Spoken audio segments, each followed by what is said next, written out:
Hello વિદ્યાર્થી મિત્રો, આજે આપણે ધોરણ 11ની અંદર આપણો વિષય રહેશે સમાજશાસ્ત્ર. એમાં પહેલો યુનિટ આપણને ભણવાનો રહેશે. યુનિટનું નામ શું રહેશે? સમાજશાસ્ત્રનો પરિચય. હવે તમે અત્યાર સુધી 10મા ધોરણ સુધી છે સમાજશાસ્ત્ર વિશે, સમાજ વિશે છે ભણતા આવેલા જ હશે. સમાજમાં શું આવે, પછી વારસો હોય અથવા તો કોઈ કૃષિ વ્યવસ્થા હોય અથવા તો આર્થિક વિકાસ હોય, તો તેને લગતી થોડી ઘણી માહિતી છે એ તમારી પાસે હશે. હવે સમાજશાસ્ત્રની વિસ્તૃત માહિતી છે આપણે આ યુનિટમાં ભણવાની રહેશે. ધોરણ 10 સુધી તો તમે થોડું ઘણા અંશે જે જાણતા જ હશે કે સમાજ કોને કહેવાય, સમાજશાસ્ત્રમાં કોનો સમાવેશ થાય, આપણો સાંસ્કૃતિક વારસો કેવો છે અને એનું જતન કઈ રીતના કરવું એ બધું આપણે ભણી ચૂકેલા છે. આમાં આપણે સમાજશાસ્ત્રના અવનવા જે કાંઈ અર્થશાસ્ત્રીઓ હોય, સમાજશાસ્ત્રીઓ હોય એના વિશે માહિતગાર થવાનું રહેશે. શરૂઆત કરીએ આપણે. સૌપ્રથમ તો જોઈએ તો પ્રસ્તાવનામાં કીધેલું છે કે ધોરણ 10 સુધી છે તમે આ વિષયનો પરિચય મેળવેલો હશે. એ પછી કોઈ ભારતીય સંસ્કૃતિનો ભવ્ય વારસો હોય અથવા આર્થિક વિકાસ હોય, એની સમસ્યાઓ હોય અથવા તો કોઈ ભૌગોલિક વિશેષતાઓ હોય, એ પછી ન્યાયતંત્ર હોય, પરિષદ હોય અથવા તો કોઈ પણ પ્રકારના મુદ્દાઓની સમજ હોય, તો આ અંગેની માહિતી છે એ તમે મેળવેલી હશે. તો કે સામાજિક વિજ્ઞાનમાં અનેક વિજ્ઞાનનો સમાવેશ થાય છે અને એટલે જ આપણે છે સામાજિક વિજ્ઞાન કહીએ અને વિજ્ઞાન છે એક સમાજશાસ્ત્ર તરીકે સ્વીકારાયેલું છે. આપણે અહીંયા એક બાબત સ્પષ્ટ કરવાની છે કે આ જે કંઈ સમાજશાસ્ત્ર છે એ વિજ્ઞાન સાથે સંકળાયેલું છે અને વિજ્ઞાન બોલીએ એટલે સામાજિક વિજ્ઞાન છે એ આપણી નજર સમક્ષ હોવું જોઈએ. ટૂંકમાં એમાં છે કે 2 પ્રકારના વિજ્ઞાનનો સમાવેશ થાય છે. યાદ રાખવાનું રહેશે, વિજ્ઞાનનો છે સમાવેશ કેટલા પ્રકારે થશે? 2 પ્રકારે. એમાં સૌ પ્રથમ આવશે ભૌતિક એટલે કે પ્રાકૃતિક વિજ્ઞાન અને બીજું શું આવશે? સામાજિક વિજ્ઞાન. તો કે ભૌતિક વિજ્ઞાનમાં કોનો સમાવેશ થશે? તો કે ભૌતિક વિજ્ઞાનમાં પદાર્થ વિજ્ઞાન, રસાયણ વિજ્ઞાન અને ભૂસ્તર શાસ્ત્ર અથવા તો અવકાશ વિજ્ઞાન વગેરેનો સમાવેશ થાય છે. 1 માર્ક્સમાં કદાચ પૂછાઈ શકે કે ટૂંકમાં વિજ્ઞાનના કેટલા પ્રકાર રહેશે? 2 પ્રકાર રહેશે. એમાં સૌ પ્રથમ ભૌતિક વિજ્ઞાન એટલે કે પ્રાકૃતિક વિજ્ઞાન, એમાં કોનો સમાવેશ રહેશે? તો કે પદાર્થ વિજ્ઞાન, રસાયણ વિજ્ઞાન, ભૂસ્તર શાસ્ત્ર અથવા તો અવકાશ વિજ્ઞાન, એનો સમાવેશ કેમાં થશે? ભૌતિક વિજ્ઞાનમાં. જ્યારે સામાજિક વિજ્ઞાનમાં કોનો સમાવેશ થશે? તો કે સૌ પ્રથમ આવશે એમાં સમાજશાસ્ત્ર, અર્થશાસ્ત્ર, માનસશાસ્ત્ર અને રાજ્યશાસ્ત્ર, આ વગેરેનો સમાવેશ છે એ કેમાં થશે? સામાજિક વિજ્ઞાન તરીકે. ટૂંકમાં ભૌતિક વિજ્ઞાન પૂછાય તો રસાયણ વિજ્ઞાન, ભૂસ્તરશાસ્ત્ર અથવા તો અવકાશ વિજ્ઞાનનો સમાવેશ કરવાનો રહેશે. જ્યારે સામાજિક વિજ્ઞાનમાં કોનો સમાવેશ થાય? તો કે સમાજશાસ્ત્ર, અર્થશાસ્ત્ર અને માનસશાસ્ત્ર અથવા તો રાજ્યશાસ્ત્ર, આનો સમાવેશ કેમાં થશે? સામાજિક વિજ્ઞાનમાં. તો કે અહીં એક સામાજિક વિજ્ઞાન તરીકે સમાજશાસ્ત્રનો અર્થ અને તેની વિષય વસ્તુ સમજી તેનો ઉદ્ભવ અને વિકાસની સાથે સમાજશાસ્ત્રની અન્ય શાખાઓ છે એનો આપણને પરિચય મેળવવાનો રહેશે. ટૂંકમાં આપણે સમાજશાસ્ત્ર વિશે વાકેફ રહેવાનું રહેશે, પરિચિત થવાનું રહેશે કે સમાજશાસ્ત્ર છે એની સાથે સંકળાયેલા જે કાંઈ સમાજશાસ્ત્રીઓ છે એના વિશે આપણને માહિતગાર છે એ થવાનું છે. જોઈએ એમાં સૌપ્રથમ શું કહેવા માગે? તો કે શાસ્ત્રને અંગ્રેજીમાં સોશિયોલોજી કહેવામાં આવે છે અને સોશિયોલોજી શબ્દની ઉત્પત્તિ ક્યાંથી થઈ? તો કે લેટિન ભાષાના સોશિયસ અને ગ્રીક ભાષાના લોગોસ શબ્દ ઉપરથી છે આ શબ્દ ઉતરી આવેલો છે. ટૂંકમાં સમાજશાસ્ત્ર એની ઇંગ્લિશમાં શું કહેવાશે? સોશિયોલોજી. અને કઈ ભાષા રહેશે? લેટિન ભાષા. લેટિન ભાષામાં પણ કયો અર્થ આપેલો છે? સોશિયસ ઉપરથી ઉતરી આવેલું છે. અને ગ્રીક ભાષાનો વર્ડ કયો આપેલો છે? લોગોસ. એ બંને શબ્દો ઉપરથી છે આ સમાજશાસ્ત્ર એટલે કે સોશિયોલોજી શબ્દ બનેલો છે. ટૂંકમાં સમાજશાસ્ત્રના 2 વિભાગ પાડેલા છે. સોશિયોલોજીના 2 પ્રકાર છે. એક છે તો કે સોશિયસ એટલે એક કઈ શબ્દ ઉપરથી ઉતરી આવેલો છે? આગળ જ આવી ગયું કે લેટિન શબ્દ ઉપરથી સોશિયસ આવેલો છે. બીજો કયો છે? લોગોસ. લોગોસ શબ્દ છે કઈ ભાષાનો રહેશે? ગ્રીક શબ્દનો. તો કે સોશિયોસ છે એમાંથી અંગ્રેજી શબ્દ આપણે સોશિયો બનાવેલો છે, જ્યારે લોગોસમાંથી શું બનાવેલું છે?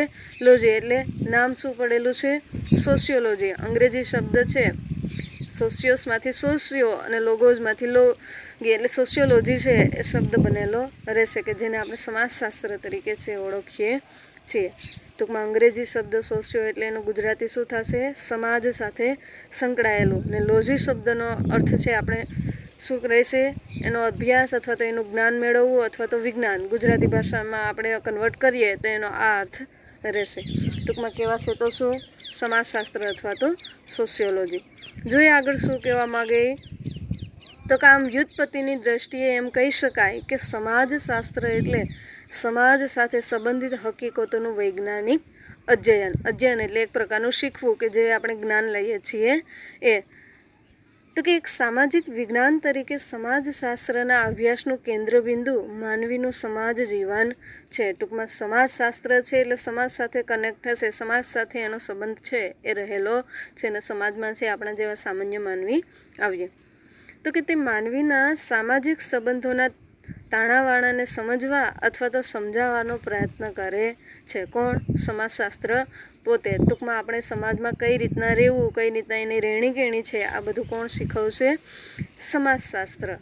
અને એટલે જ મેકાઈવર અને પેઇઝ નામના સમાજશાસ્ત્રીઓના મત મુજબ સમાજશાસ્ત્રનું વિષયવસ્તુ સામાજિક સંબંધો અથવા તો સામાજિક સંબંધોનું ગુંફન છે. ટૂંકમાં એની સાથે સંકળાયેલું છે અને એને આપણે શું કહીએ? સમાજ તરીકે ઓળખીએ છીએ. અને સમાજમાં છે હવે એની વિષય વસ્તુ આપણને કહેવાની જરૂર નથી. શું કામે? આપણે એક પ્રકારના કુટુંબમાં રહીએ, સમાજમાં જ રહીએ, એટલે વિસ્તૃત માહિતી લેવાની જરૂર છે નહીં. હવે એની આપણે વ્યાખ્યા જોઈશું. કોની? સમાજશાસ્ત્રની. અવનવા જે કાંઈ સમાજશાસ્ત્રીઓ છે એણે પોતપોતાના મંતવ્ય મુજબ વ્યાખ્યાઓ રજૂ કરેલી છે. તમારે બધી વ્યાખ્યાઓ છે યાદ રાખવાની રહેશે. સૌપ્રથમ શું આવે? કિમ્બોલ આવે છે. એ શું કહે? તો કે કિમ્બોલ યંગ છે સમાજશાસ્ત્રની વ્યાખ્યા આપતા જણાવે છે કે સમાજશાસ્ત્ર સમૂહમાં માનવના વર્તનનો અભ્યાસ કરે છે. ટૂંકમાં સમાજશાસ્ત્ર છે કોની સાથે સંકળાયેલું છે? માનવ સાથે સંકળાયેલું છે. તો માનવીની જેવી રૂઢિ હશે, રહેણીકરણી હશે, વર્તન હશે, એ બધાનો અભ્યાસ કોણ કરશે? સમાજશાસ્ત્ર. તો આ જે કાંઈ કિમ્બોલ યંગ છે એ પોતે શું કહે છે? તો કે સમાજશાસ્ત્ર સમૂહમાં માનવના વર્તનનો છે પોતે અભ્યાસ કરે છે. એક માર્ક્સમાં કદાચ પૂછાઈ શકે. ત્યારબાદ બીજો સમાજશાસ્ત્રી આવે. કોણ આવે છે? તો કે યંગ અને મેક. એ પોતે આ વ્યાખ્યા આપતા કેની? સમાજશાસ્ત્રની. એ પોતે જણાવે છે કે સમાજશાસ્ત્ર માનવના જીવનના સામાજિક પાસાઓનો વૈજ્ઞાનિક રીતે અભ્યાસ કરે છે. ટૂંકમાં જે કાંઈ સમાજશાસ્ત્રીઓ છે એની તમારે વ્યાખ્યા છે યાદ રાખવાની રહેશે. એટલું તો આપણને ખ્યાલ જ છે કે સમાજશાસ્ત્ર કોને કહેવાશે? કે જે માનવના વર્તનનો પોતે અભ્યાસ કરે. બીજું છે યંગ અને મેકે શું કીધેલું છે? તો કે સમાજશાસ્ત્ર માનવ જીવનના સામાજિક પાસાઓનો વૈજ્ઞાનિક ઢબે છે પોતે અભ્યાસ કરે છે. ટૂંકમાં કઈ રીતના માણસ પોતે રહે, કઈ રીતના પોતે વર્તન કરે છે, એ બધું કોણ શીખવશે? સમાજશાસ્ત્ર. ત્યારબાદ ત્રીજો સમાજશાસ્ત્રીની વ્યાખ્યા આપણે જોઈએ તો શું કહેવા માગે? તો કે એચ.એમ. જોન્સનના મતે પોતે કહે કે સમાજશાસ્ત્ર સામાજિક જૂથો, તેના આંતરિક સ્વરૂપ અથવા તો સંસ્થાના વિવિધ પ્રકારો તેને ટકાવી રાખવા, એટલે કે જે કાંઈ ટકાવી રાખતી હોય એ પરિવર્તન આપતી પ્રવૃત્તિને અથવા તો જૂથો વચ્ચેના સંબંધોનો અભ્યાસ પોતે કરે છે. હવે સમાજશાસ્ત્ર છે એટલે એમાં જૂથે આવશે, સમૂહે આવશે, સંસ્થાએ આવશે. એ પછી આંતરિક સ્વરૂપે હોય કે બાહ્ય સ્વરૂપે હોય, આ બધાનો વહીવટ અથવા તો આંતરિક પ્રવૃત્તિ જે કાંઈ પ્રક્રિયાઓ થતી હોય એ વચ્ચેના સંબંધ સાંકળતી જે કાંઈ પ્રક્રિયા હોય એને આપણે શું કહીશું? સમાજશાસ્ત્ર. આ બંનેની વ્યાખ્યા છે, ત્રણેયની વ્યાખ્યા છે એ તમારે યાદ રાખવાની રહેશે. ત્યારબાદ વિદ્યુત જોશી પારિભાષિક શબ્દોમાં પોતે જણાવે, સમાજશાસ્ત્રની વ્યાખ્યા આપે ને કહે છે કે સમાજશાસ્ત્ર માનવીય સામાજિક વ્યવહારનો વૈજ્ઞાનિક અભ્યાસ કરે છે. હવે સમાજશાસ્ત્ર છે એટલે એમાં માનવ આવશે. તો કે માનવ છે એ પોતે કાંઈ ને કાંઈ પ્રકારની પ્રવૃત્તિ કરતા હશે અને આ જે કાંઈ પ્રવૃત્તિઓ પોતે કરે છે એ સમાજ સાથે સંકળાયેલી હશે ને એનો વૈજ્ઞાનિક રીતે અભ્યાસ કોણ કરે છે? સમાજશાસ્ત્ર. ત્યારબાદ જોઈએ તો કે વ્યક્તિગત અને સામૂહિક આંતરક્રિયાઓની પ્રક્રિયાઓ, સામાજિક સમૂહ કે સંગઠનના સ્વરૂપ, તેના પ્રકારો, પારસ્પરિક સંબંધો તથા વ્યક્તિગત વ્યવહારો ઉપર સામૂહિક વ્યવહારોની અસરોનો તે અભ્યાસ કરે છે.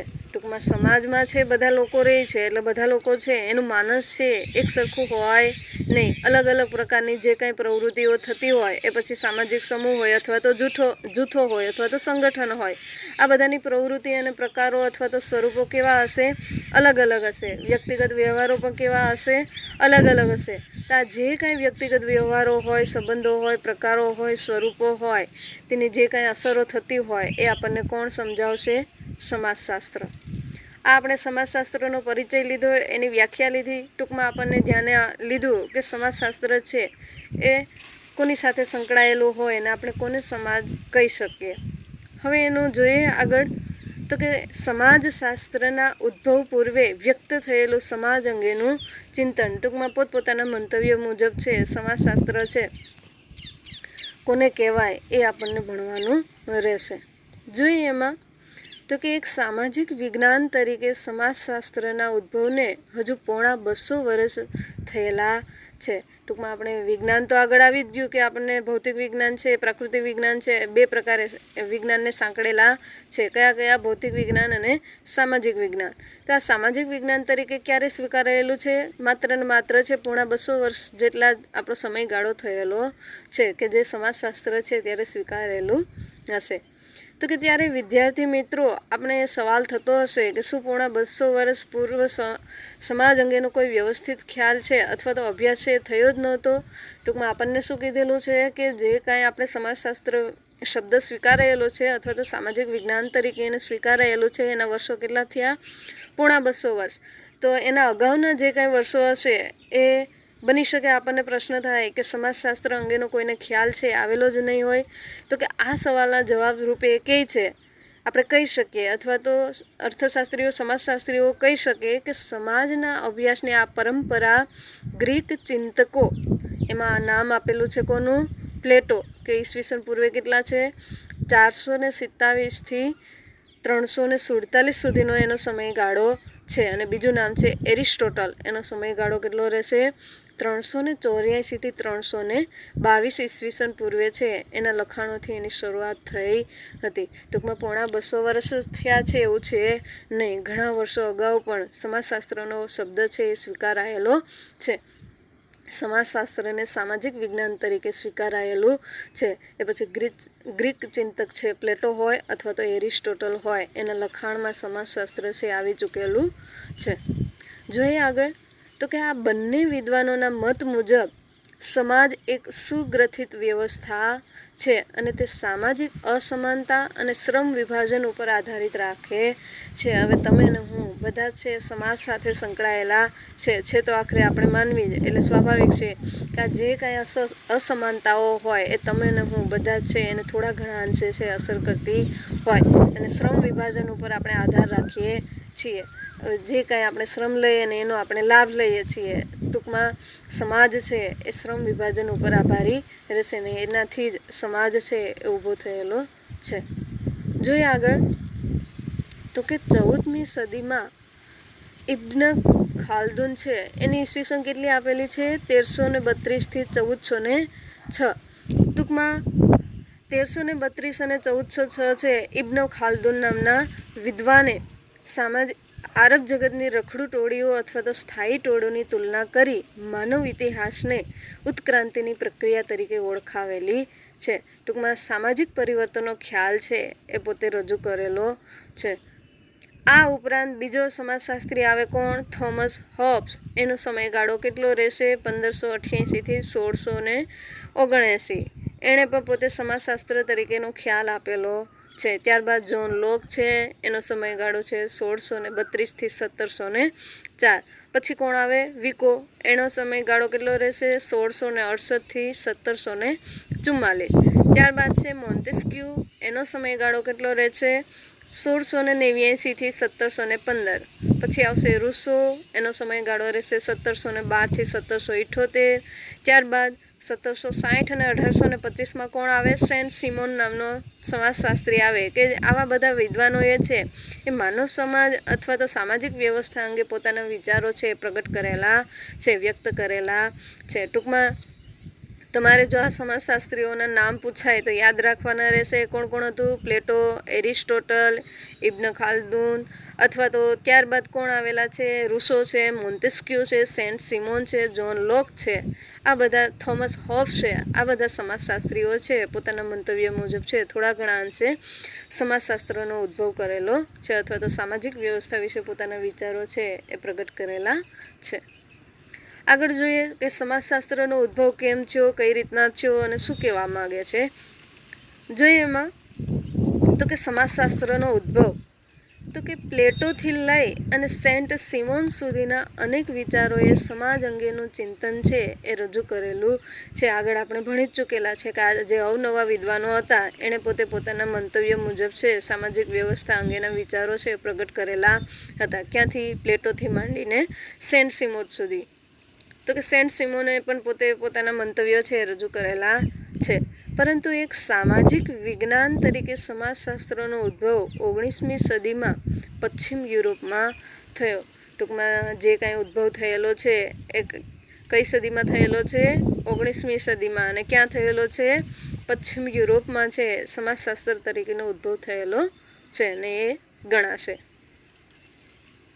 તો કે 18મી ને 19મી સદીમાં પશ્ચિમ યુરોપમાં આવેલા ઝડપી સામાજિક પરિવર્તનો, નવજાગૃતિ, ઇંગ્લેન્ડમાં થયેલી ઔદ્યોગિક ક્રાંતિ અને ફ્રાન્સની રાજ્ય ક્રાંતિ જેવા પરિબળોએ સમાજશાસ્ત્રના ઉદ્ભવના બીજ રોપ્યા. ટૂંકમાં એમણે તો સમાજશાસ્ત્રનો ઉદ્ભવ થયેલો હશે નહીં, કાંઈ એવા પણ પરિબળો ભાગ ભજવતા હશે કે જેનાથી ડેફિનેટલી જોઈએ તો સમાજશાસ્ત્ર છે એનું અસ્તિત્વ આવેલું હશે. તો એવા કયા પરિબળો છે? તો આપણને આગળ આવી ગયું કે જે કંઈ સામાજિક પરિવર્તનો થયા અથવા તો નવજાગૃતિ આવી, ઇંગ્લેન્ડમાં જે કંઈ ઔદ્યોગિક ક્રાંતિ થઈ, એ પછી ફ્રાન્સની રાજ્ય ક્રાંતિ હોય તો એને પણ તમે ધ્યાને લઈ શકો. ને આવા અવનવા પરિબળોને લીધે છે એ સમાજશાસ્ત્રનો ઉદ્ભવ થયેલો જોવા મળે છે. આગળ નેક્સ્ટ જોયા આપણે તો કે ઔદ્યોગિક ક્રાંતિને કારણે નવા નવા ઉદ્યોગો સ્થપાવા લાગ્યા અને શ્રમજીવી વર્ગના શોષણની સમસ્યા છે એ ઊભી થઈ. હવે ઉદ્યોગો સ્થપાય તો સ્વાભાવિક છે કે જે સામાન્ય માણસ હશે, એનું કામદાર વ્યક્તિ હોય તો એનું શોષણ પણ થતું હોય. તો આવા જે કંઈ કર્મચારી વિભાગ હોય અથવા તો જે શ્રમજીવી લોકો હોય એનું શોષણ ન થાય એના પરિણામે છે સમાજશાસ્ત્રનો ઉદ્ભવ થયેલો ગણાશે. તો કે ફ્રાન્સમાં લુઈ રાજાઓની અન્યાયી શાસન વ્યવસ્થાને કારણે સામાજિક અવ્યવસ્થાની સ્થિતિ ઊભી થઈ. ટૂંકમાં બીજું કારણ આપેલું છે કે જે લુઈ રાજાઓ ક્યાંના હતા? ફ્રાન્સના.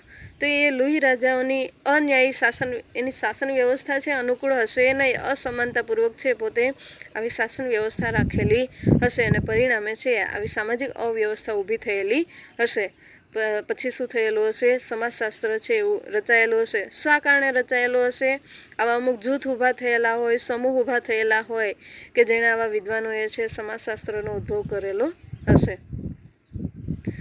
પછી આપેલું છે કે વળી નવી નવી વૈજ્ઞાનિક શોધખોળને પરિણામે જુદા જુદા રાષ્ટ્રો એકબીજાના સંપર્કમાં આવવા લાગ્યા. હવે આધુનિકીકરણ આવ્યું, નવીનીકરણ આવ્યું એટલે બની શકે કે શોધખોળ છે નવી નવી થતી હશે, યાંત્રિક સાધનોની ઉપલબ્ધિ છે એ થયેલી હશે. પરિણામે રાષ્ટ્રો વચ્ચેના સંબંધો છે કેળવાયેલા હશે ને એના પરિણામે છે સમાજશાસ્ત્રનો ઉદ્ભવ છે એ થયેલો ગણાશે. તો કે ફ્રાન્સના વિદ્વાન દાર્શનિક રીતે જોઈએ તો ઓગસ્ટ કોન્તે સૌ પ્રથમ વૈજ્ઞાનિક દ્રષ્ટિબિંદુથી સમાજને વસ્તુલક્ષી રીતે સમજવાનો પ્રયત્ન કર્યો. સૌ પ્રથમ કોણ આવશે? ઓગસ્ટ કોન્ત, કે જેને વૈજ્ઞાનિક દ્રષ્ટિબિંદુ છે એ સમાજશાસ્ત્રને આપેલો છે.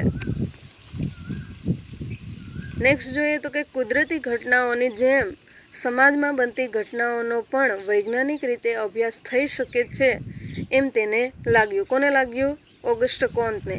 ક્યારે ઈસવીસન આપેલી છે આમાં? તો કે 1830થી 1842 દરમિયાન 6 ભાગમાં લખેલી પોઝિટિવ ફિલોસોફી નામની ગ્રંથ શ્રેણીમાં ઓગસ્ટ કોન્તે સમાજના વૈજ્ઞાનિક અભ્યાસ અંગેના વિવિધ સિદ્ધાંતો રજૂ કરેલા છે. તમારી પાસે બુક હોય તો નોટ કરજો. તો કે કયો ગ્રંથ કેટલા ભાગમાં વહેંચાયેલો છે? 6 ભાગમાં. અને એને ગ્રંથ શ્રેણીનું નામ શું છે? Positive philosophy. કોની રહેશે? ઓગસ્ટ કોન્તની. તો આ ઓગસ્ટ કોન્તની ગ્રંથ શ્રેણી નામ શું છે? પોઝિટિવ ફિલોસોફી એમાં પોતે છે આ વૈજ્ઞાનિક ઢબે છે એનો અભ્યાસ કરેલો છે, એનો સિદ્ધાંત છે એ પોતે રજૂ કરેલો છે. નેક્સ્ટ જોઈએ તો કે સમાજ અંગેના પોતાના આ વૈજ્ઞાનિક અભ્યાસને કોંતે સૌ પ્રથમ સામાજિક ભૌતિક શાસ્ત્ર એટલે કે સોશિયલ ફિઝિક્સ તરીકે ઓળખાવતા હતા. ટૂંકમાં પોતે છે પોતાની ગ્રંથ તો છે કયો પોઝિટિવ ફિલોસોફી, આ પોઝિટિવ ફિલોસોફીના અભ્યાસને એ પણ કેવો કરેલો છે, વૈજ્ઞાનિક અભ્યાસ કરેલો છે. કોણે? ઓગસ્ટ કોન્તે. અને સૌ પ્રથમ છે એને નામ શું આપેલું છે? સામાજિક ભૌતિક શાસ્ત્ર તરીકે છે એને નામ આપેલું છે કે એના નામે પોતે ઓળખાવતા હતા.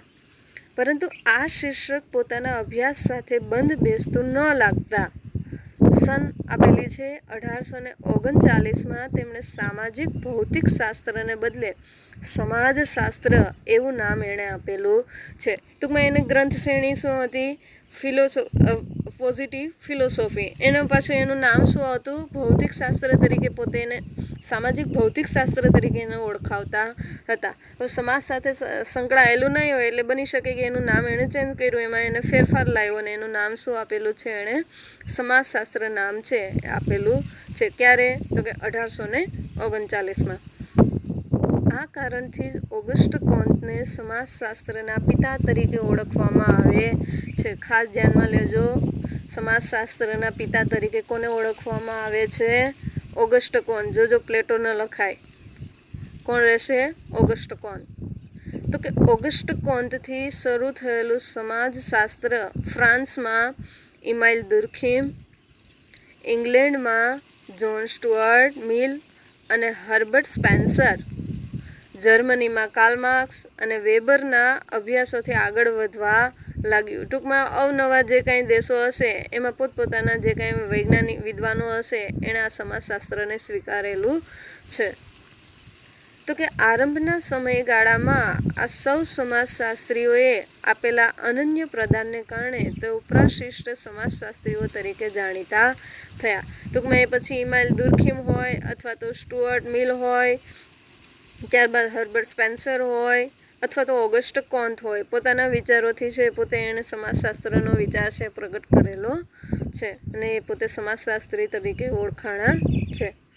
આ સમાજશાસ્ત્રીઓના પ્રદાન દ્વારા કેવી રીતે સમાજશાસ્ત્રનો વિકાસ થયો અને સમાજશાસ્ત્રના અભ્યાસમાં કયા કયા મુદ્દાઓ સમાવી શકાય તે અંગેને આપણને સમજ છે એ લેવાની રહેશે. ટૂંકમાં આ જે કાંઈ સમાજશાસ્ત્રીઓ છે, વિદ્વાનો છે, એનું પર્ટિક્યુલર આપણે પરિચય છે એ લેવાનો રહેશે. પછી ઓગસ્ટ કોન્ત હોય અથવા તો ઇમાઇલ દુર્ખીમ હોય અથવા તો હર્બર્ટ સ્પેન્સર હોય, આ બધાની માહિતી છે અગાઉ આપણને આવશે, એ આપણને જાણવાની રહેશે. સૌ પ્રથમ સમાજશાસ્ત્રી આપણે જોઈએ કે જે સમાજશાસ્ત્રના પિતા તરીકે ઓળખાય છે. કોણ છે? ઓગસ્ટ કોન્ત. એની માહિતી વિશે આપણે ભણવાનું રહેશે. જોઈએ એમાં તો કે ઓગસ્ટ કોન્તે પોઝિટિવ ફિલોસોફી અને પોઝિટિવ પોલિટી નામની બે ગ્રંથ શ્રેણીમાં સમાજની વ્યવસ્થા અને પ્રગતિના અભ્યાસ અંગેના વૈજ્ઞાનિક નિયમો છે એ રજૂ કરેલા છે. ટૂંકમાં તમને પૂછાય તો આ નામ યાદ રાખવાના રહેશે, પોઝિટિવ ફિલોસોફી અને પોઝિટિવ પોલિટી. આ બંને ગ્રંથ શ્રેણીમાં છે એને સમાજશાસ્ત્રનો ખ્યાલ આપેલો છે, એના નિયમો છે પોતે રજૂ કરેલા છે. તો કે કોન્તના મતે સમાજે ઘડેલા નિયમો દ્વારા સમાજના વિવિધ ઘટકો વચ્ચે એકતા ઊભી થાય છે અને ખરા અર્થમાં જોઈએ તો એ જ આપણી સામાજિક વ્યવસ્થા છે. ટૂંકમાં કોન્ત પોતે કે સમાજ જે કંઈ નિયમો ઘડે છે એ ઘટકોથી છે આપણી એકતા રહે. નિયમો વગર છે જે તે જૂથ છે એ રચાય નહીં, સમાજ રચાય નહીં, અને સામાજિક વ્યવસ્થા રાખવી હોય તો આવા નિયમો છે અનિવાર્ય છે. એવું કીધું કોણે? ઓગસ્ટ કોન્તે. તો કે એ જ છે ખરા અર્થમાં સામાજિક આપણી વ્યવસ્થા રહેશે. જો સામાજિક વ્યવસ્થાને ટકાવી રાખવાના નિયમો એટલે કે તમે જે કંઈ નિયમો પાડો, નિયમો બનાવો, એનું પાલન થવું જરૂરી છે. અને નિયમોનો છે અભાવ હોય તો સમાજમાં અસ્થિરતા સર્જાય અને સામાજિક વ્યવસ્થાના વિઘટન પણ આવે. ટૂંકમાં ઓગસ્ટ કોન્ત શું કે કોના ઉપર ભાર આપે? એક નિયમો ઘડવા ઉપર ભાર આપે છે. જો જૂથ અથવા તો મંડળ અથવા તો સમૂહમાં નિયમો ઘડેલા હશે એ નિયમોનું પાલન થતું હશે તો સમાજમાં છે એ એકતા દેખાશે. બની શકે કે જો આ નિયમોનો અભાવ હોય તો સમાજ છે એ ટકી શકશે નહીં. એમાં શું આવશે? અસ્થિરતા આવશે અને એમાં બની શકે કે આ સમૂહનું છે એ વિઘટન પણ થાય. નેક્સ્ટ આપણે જોઈએ શું કહેવા માગે ઓગસ્ટ કોન્ત, તો કે આ વિઘટનના સામાજિક મૂલ્યોના પતનની પરિસ્થિતિ નિર્માણ પામે. ટૂંકમાં જૂથ જ ન રહે, સમૂહ જ ન રહે તો આપણો સમાજ છે એ રચાવાનો નથી ને સમાજને જ આપણે જૂથ કહીએ તો બની શકે કે આ નિયમોનો અભાવ હોય તો આપણે સમાજ છે એ રચી શકવાના નથી. નેક્સ્ટ જોઈએ તો કે આમ ઓગસ્ટ કોન્ત શું કહે તો કે પોતે સમજાવે છે કે સામાજિક વ્યવસ્થાના ભોગે સામાજિક પ્રગતિ એટલે કે આપણો વિકાસ છે એ થઈ શકે નહીં. તમે જે કાંઈ સામાજિક વ્યવસ્થા કરો છો એ કોઈ પણ નાગરિકનું છે અવગણના થવી જોઈએ નહીં અથવા તો આ એકતા તૂટે નહીં, એનું વિઘટન ન થાય એની કાળજી રાખવી પડે તો જ આપણે છે સમાજની રચના કરી શકીએ.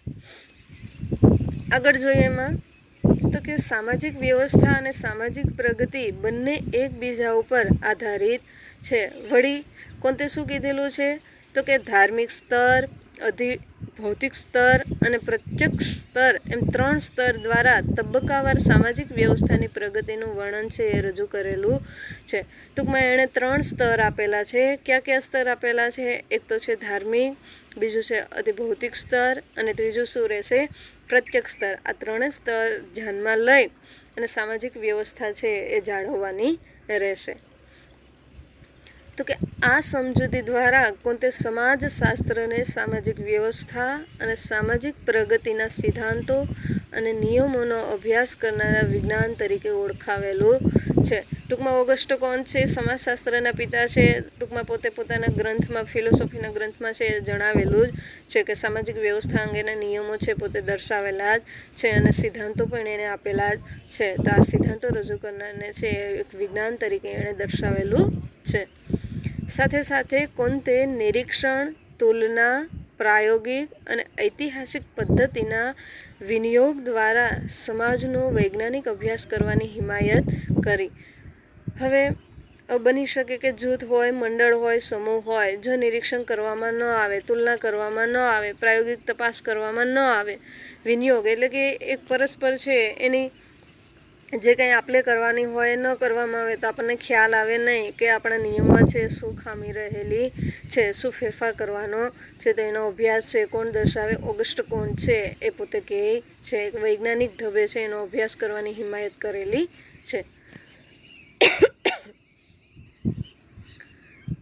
તો કે સમાજમાં બનતી ઘટનાઓના કાર્યકરણ સંબંધને ચકાસવા પર ભાર મૂકેલો છે ને આ રીતે ઓગસ્ટ કોન્તથી સમાજના વૈજ્ઞાનિક અધ્યયનનો છે આરંભ થયો છે. ટૂંકમાં તમારે યાદ રાખવાનું રહેશે તો કે વૈજ્ઞાનિક ઢબે જો કોઈ પોતાનો વિચાર રજૂ કરતો હોય તે કોણ છે? ઓગસ્ટ કોન્ત. એણે 3 સ્તરે આપેલા હતા. કયા? ધાર્મિક સ્તર, અતિભૌતિક સ્તર અથવા તો પ્રત્યક્ષ સ્તર. આ 3 સ્તરને ધ્યાનમાં લઈ અને જે કંઈ સામાજિક વ્યવસ્થા છે એ તમારે ગોઠવવાની રહે અને સામાજિક વ્યવસ્થા દ્વારા છે તમે સમાજશાસ્ત્રનો ઉદ્ભવ કરી શકો. આ શું આપણે ભણ્યા? ઓગસ્ટ કોન્ત. હવે નેક્સ્ટ આવશે ઇમાઇલ દુર્ખિમ કે જેનો સમયગાળો છે 1858થી 1917. જોઈએ ઇમાઇલ દુર્ખિમ છે એ શું કહેવા માગે સમાજશાસ્ત્રના અભ્યાસ વિશે. તો કે ફ્રાન્સના વિદ્વાન ઇમાઇલ દુર્ખિમે સમાજના નક્કર વૈજ્ઞાનિક અભ્યાસ દ્વારા ઓગસ્ટ કોન્તે રોપેલા સમાજશાસ્ત્ર રૂપી બીજને અંકુરિત કરવાનું કામ કરેલું છે. ટૂંકમાં શરૂઆત તો કોણે કરેલી છે? ઓગસ્ટ કોન્તે. પરંતુ જે કાંઈ એમાં થોડો ઘણા અંશે એનો પ્રયાસ કરેલો હોય તે કોણ રહેશે? ઇમાઇલ દુર્ખિમ. કે આ વૈજ્ઞાનિક અભ્યાસ છે એને બીજ રોપેલા હતા અને એનું વિસ્તૃત સ્વરૂપ છે એ કોણે આપેલું છે? ઇમાઇલ દુર્ખિમે. ક્યાંના છે? ફ્રાન્સના. તો કે ઇમાઇલ દુર્ખિમ માનતા હતા કે સમાજશાસ્ત્ર માત્ર સમાજનું પૃથ્થકરણ કરતું નથી પરંતુ એથી વિશેષ તો એ સામાજિક જીવન જીવવાની કળા છે. ટૂંકમાં સમાજશાસ્ત્ર છે બની શકે કે આપણા જ વિશે ખ્યાલ આપે નહીં, પરંતુ સમાજ સાથે સંકળાયેલા જે કાંઈ લોકો છે એની જીવન જીવવાની ઢબ કેવી છે, એની કળા કેવી છે, એની સાથે પણ સમાજશાસ્ત્ર છે એ સંકળાયેલું છે. માત્ર ને માત્ર સમાજનું પૃથ્થકરણ કરશે નહીં. તો કે સમાજશાસ્ત્ર કોઈ અગોચર વિશ્વનો નહીં પરંતુ જીવંત વ્યક્તિઓના સમૂહનો અભ્યાસ કરતું હોવાથી દુર્ખીમને આ વિષયનો અભ્યાસમાં વિશેષ રસ છે જાગૃત થયેલો છે. ટૂંકમાં એ નિર્જીવ વસ્તુ ઉપર તો ભાર આપતા નથી. કોના ઉપર ભાર આપે છે? જીવંત વ્યક્તિઓના સમૂહનો પોતે અભ્યાસ કરવા માગે છે. આ એના અભ્યાસ દ્વારા છે સમાજ કોને કહેવાય એ પોતે આપણને એનો વિચાર છે એ પ્રગટ કરે છે. ત્યારબાદ નેક્સ્ટ જોઈએ તો કે તેમનું ધ્યેય વ્યક્તિ અને સમૂહ વચ્ચેના સંબંધો શોધવાનું હતું. ટૂંકમાં વ્યક્તિ વચ્ચે જે કાંઈ સંબંધ હોય એનાથી જ આપણો સમૂહ છે એ રચાયેલો છે ને એના સંબંધો શોધવાનું કાર્ય છે એ કોણે શીખવેલું છે? ઇમાઇલ દુર્ખીમે. તો કે સમૂહની વ્યક્તિ ઉપર શું અસર થાય છે તે તેમને ચકાસવાનું હતું અને તેથી જ તેમણે સામાજિક તથ્યોનો અભ્યાસ કરવા ઉપર ભાર મૂકેલો છે. હવે સમાજ સાથે સંકળાયેલા છે તો સામાજિક મુદ્દા પણ તમારી પાસે સામે આવશે. તો આ સામાજિક મુદ્દાઓ ઉપર ભાર કોણે આપેલો છે? ઇમાઇલ દુર્ખીમે, કે જે સામાજિક જીવન સાથે સંકળાયેલા હશે. તો કે દુર્ખીમના મતે સામાજિક તથ્યો સમૂહ જીવનમાંથી ઉદ્ભવે છે. આવા તથ્યો વ્યક્તિની બહાર છે અને વ્યક્તિને અમુક જ રીતે વર્તન કરવા માટે ફરજ પાડે છે. ટૂંકમાં એક બીજી વ્યક્તિ સાથે જે કાંઈ વર્તન વ્યવહાર થતો હોય અથવા તો જે કાંઈ તથ્યો નીકળતા હોય એ કેમાંથી ઉદ્ભવશે? એના સામૂહિક જીવન ઉપરથી છે એ તમે તથ્ય છે એ જાણી શકો છો. એ વ્યક્તિને તમે જાણી શકો છો ને એનાથી જ તમે છે સમાજ રચી શકો. જો તમે વ્યક્તિને જ નહીં જાણતા હોય તો તમે સમાજ છે એ રચી શકો નહીં. તો કે વળી આ તથ્યોનું વસ્તુલક્ષી તરીકે નિરીક્ષણ પણ કરી શકાય છે. ઉદાહરણ તરીકે પોતે કહે કે ભારતીય સમાજના સંદર્ભમાં આપણે રિવાજો, પરંપરાઓ વગેરેને સામાજિક તથ્ય તરીકે ઓળખાવી શકીએ. હવે એણે કીધેલું જ છે. પહેલાં તો શું કીધું કે જે કંઈ સામાજિક જીવન હોય એ કોની સાથે સંકળાયેલું હશે? વ્યક્તિ સાથે સંકળાયેલું હશે. અને વ્યક્તિ સાથે સંકળાયેલું હોય તો બની શકે કે રિવાજો છે, એની રૂઢિ છે, પરંપરાઓ છે વગેરે સામાજિક પરંપરાઓ છે એના તથ્ય સાથે સંકળાયેલી હશે. એની જે કાંઈ રહેણી કહેણી હશે એના વિચારો ઉપર છે એ પ્રગટ થયેલી ગણાશે. આપણા જ ઘરે છે, દાખલા તરીકે આપણું સમૂહ છે, આપણું જ કુટુંબ છે, રહેણી કહેણી છે તો એના ઉપરથી આપણને ખ્યાલ આવે કે આપણો સમાજ છે એ કેવો રહેશે. ઉદાહરણ તરીકે એણે આપેલું જ છે એના રિવાજો અને પરંપરાઓ જે અલગ અલગ રીતે જે તે વ્યક્તિના હોય. તો કે દુર્ખીમ જણાવે છે કે સામાજિક તથ્યોને વસ્તુઓ તરીકે જોવા જઈએ જેથી તેનો અભ્યાસ બરાબર રીતે કરી શકાય. આગળ જ કીધેલું છે કે એણે વસ્તુલક્ષી ઉપર ભાર આપેલો છે. કોણે? ઇમાઇલ દુર્ખીમે. ક્યાંના છે? ફ્રાન્સના. તો કે એણે જે કાંઈ આપેલું છે ધ રૂલ્સ ઓફ સોશિયોલોજી મેથડમાં સામાજિક તથ્યોની સમજૂતી આપી અને દુર્ખીમે ધર્મ તો કે સમાજશાસ્ત્રના પદ્ધતિશાસ્ત્રમાં મહત્ત્વનું પ્રદાન આપેલું છે. જે કાંઈ એનો ગ્રંથ આપેલો છે એનું નામ શું રહેશે? The rules of sociological method. આ તમારે નામ છે એ યાદ રાખવાનું રહેશે. આ ઉપરાંત આત્મહત્યા હોય, શ્રમ વિભાજન અને સામાજિક એકતા, ધર્મ, સામૂહિક પ્રતિનિધિત્વ જેવા સિદ્ધાંતો આપી અને દુર્ખીમે સમાજશાસ્ત્રના વિકાસમાં મહત્ત્વપૂર્ણ યોગદાન છે એ આપેલું છે. ટૂંકમાં ઇમાઇલ દુર્ખીમ વિશે છે પોતે માહિતગાર કરે કે સમાજશાસ્ત્ર કોને કહેવાય. અને સમાજશાસ્ત્ર હોય તો એમાં એકતા પણ આવે, ધર્મય આવે, પ્રતિનિધિત્વ કોનું? સામૂહિકનું. તો એવા સિદ્ધાંતો છે કોણે આપેલા છે? ઇમાઇલ દુર્ખીમે આપેલા છે. ને જેમ બને એમ સમાજશાસ્ત્રનો વિકાસ છે એ થાય એમાં એણે પોતાનો થોડા ઘણા અંશે છે એ ફાળો આપેલો છે. આ કોણ હતું? આપણે 2 સમાજશાસ્ત્રી ભણી ચૂક્યા.